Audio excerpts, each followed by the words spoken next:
A small percentage of the Israeli population, several thousand strong, they are united by religious zealotry and ultranationalism. They oppose Israeli democracy and any peaceful dealings with the Palestinians. If we want to understand Rabbi Kahana, his message was that we need to go to war, because, in fact, what will bring our redemption is not prayer. What will bring redemption is war. But today we're going in exactly the opposite direction. Instead of war, there's peace now.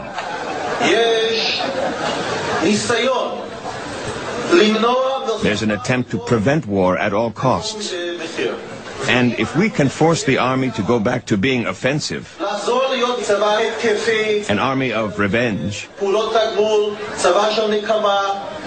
an army which cares about Jews more than anybody else, then we'll be able to bring the final redemption in the only way possible, through war. War now.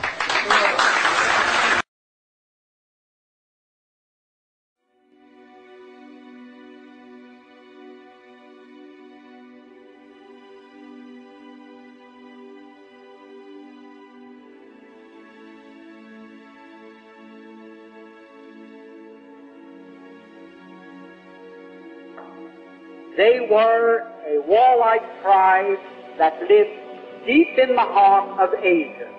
And they were so warlike that even the Asiatics drove them out of Asia into Eastern Europe.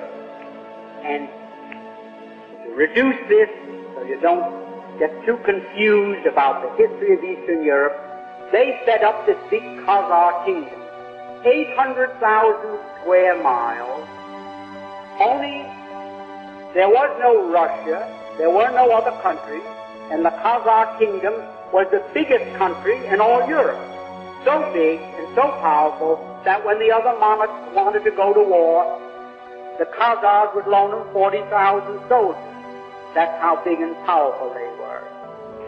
Now, they were phallic worshippers. This is filthy. I don't want to go into the details of that now.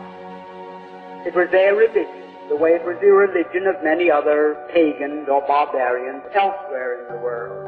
Now the king became so disgusted with the degeneracy of his kingdom that he decided to adopt a so-called monotheistic faith, either Christianity, Islam, Muslim faith, or what is known today as Judaism, really Talmudism. So, like spinning a top, he said, eeny, meeny, miny, mo, and he picked out so-called Judaism. And that became the state religion, and he sent down to the Talmudic schools of Tel Aviv and Surah, and brought up thousands of these rabbis with their teachings, and he opened up synagogues and schools in his kingdom of 800,000 people, 800,000 square miles, and maybe 10 to 20 million people, and they became what we call Jews. There wasn't one of them that ever had an ancestor that ever put a toe in the Holy Land, not alone in Old Testament history, but back to time, the beginning of time.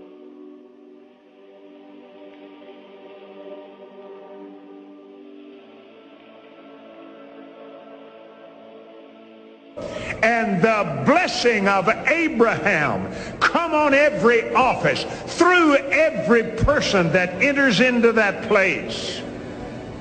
And that the blessing flow beyond any manifestation that any of these people have ever seen. And suddenly they will say, we can no longer turn our backs on the nation of Israel, and we will stand, and we will be firm, and we will win and not lose. We kill Jesus, we're proud of it. This is my land. This is not your land, it belongs to these families. You son of a bitch. I'm gonna kill you and the coast. That's what I feel, you son of a shit. This is my land. God gave it to Fuck you. When the whole movement of Zionism was created, the concept, the ideology of transforming Judaism from spirituality, a religion, into a materialism, a nationalistic goal to have a piece of land, all the rabbinical authorities said this is antithetical with what Judaism is all about, expressly forbidden in the Torah, because we are in exile by God. Millions of Christians are holding up the weary arms of Israel's soldiers and giving hope to the tired souls of besieged Israelis. And it wasn't only that Pastor Hagee led them into this camp, but for so many of them it was Pastor Hagee who taught them that their Bible demands they stand with Israel and that their theology requires that they act on this theological belief.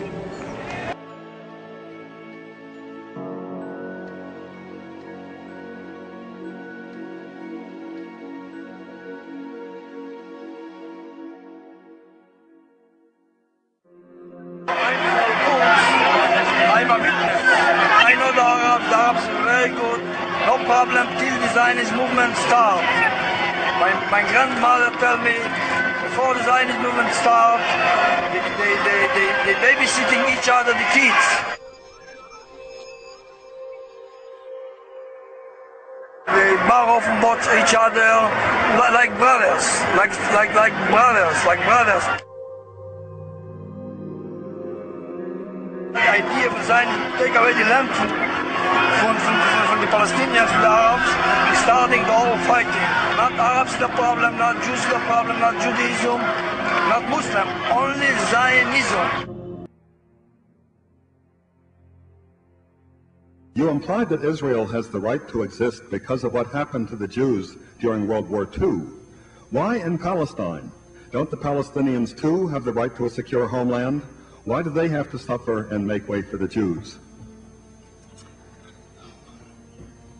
Look, we can go back and we can argue over the birth of Israel, the justice of the birth of Israel. We can argue over whether or not there should be an Israel. There is an Israel today. There's a strong Israel today, a vibrant Israel that is not going to disappear. Palestinians have missed opportunities. There is an opportunity today. I don't see any useful purpose in arguing over what justifications Israel has to exist. Israel has all of the justifications in the world to exist. And I don't even think it's appropriate to question the reason why Israel exists. Thank God that there is at least one Israel. An Israel where Jews can live if they want to. They don't have to live there. But if they need refuge, if they want to live in a country that is a Jewish homeland, that's fine. And I think, as I said before, all of us should be delighted that we happen to be around at a time in this world when there is this Israel. To deny Zionism, to reject Zionism, is about as racist an element as you can get. Why should all of these people, Palestinians and others, deserve a homeland if the Jews can't have a homeland? Have not the Jews suffered enough all of these? I suppose then it wasn't missed on anyone in the audience that Mr. Blitzer was deploying that same familiar lawyer's tactic. The question that was put to him was, if we accept the legitimacy of the state of Israel, why don't we also accept the legitimacy of a Palestinian state? And then Mr. Blitzer went on to tell us all the good reasons why we should accept the legitimacy of the state of Israel, something which, by the way, I concur with. But that still doesn't answer the question. If one does accept the legitimacy of the state of Israel, why doesn't one also accord the same rights to self-determination and statehood to the Palestinians? That was the question, as I understand it, that was put to him.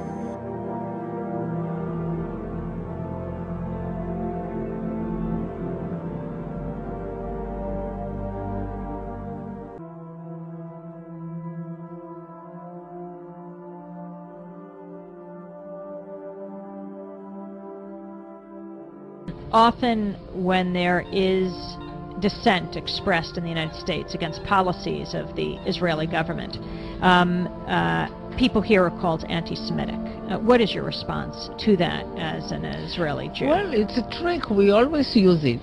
When from Europe somebody is criticizing Israel, then we bring up the Holocaust.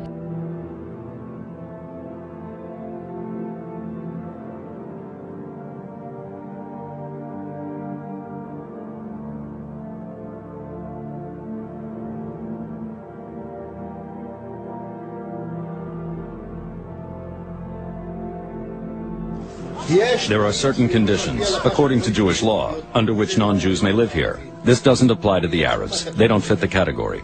They have to get the hell out. Whoever leaves under his own steam will save his own life. Whoever doesn't will have to pay the price. This is the land of Israel.